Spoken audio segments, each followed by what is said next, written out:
Right then everyone, so this is the tutorial for the watercolour fish painting. Okay, so you start out by sketching the shape of your fish really lightly in pencil.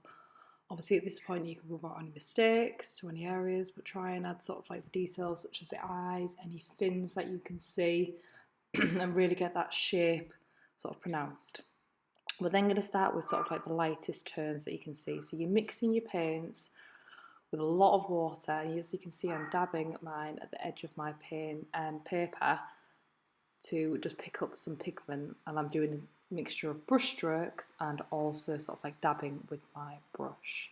It's really important to remember that when you're doing watercolour that you are not just using the colours directly out of the tin, but you are mixing them together to get the desired colour. What I'm doing around the edges of my image is just doing some colour testing, just to check that it is the right colour, turn and consistency that I want. And you can see I'm building up those layers of colour, overlapping them, and the more you overlap them, the darker they will become. Okay, now I'm starting to add in some darker tones there, mixing the paints a little bit longer in the palette.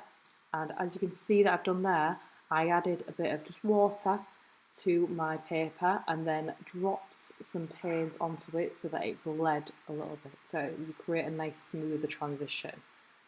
Okay, I'm adding in some darker tones here along the top and blending them out with just a bit of water, so there's nothing on my brush apart from water, and I'm dragging the paint down.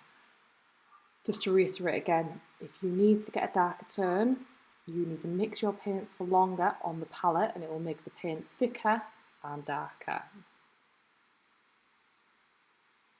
Okay, so once again, trying to create those transitions from one colour to another just by using a little bit of water, a damp brush to blend them in together. And you can see that I'm building up the tones where I'm not happy with them, where I need some darker tones in.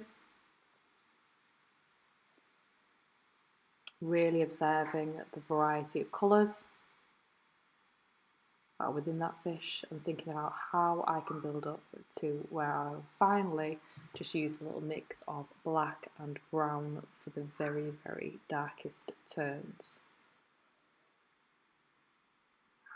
Also remember that the size of your brush is really important. The smaller brushes, you'll get more detail. The larger brushes, you'll get sort of like a softer transition of paint from one to another. Okay, finishing up now with some details such as the fins. And there's my finished product.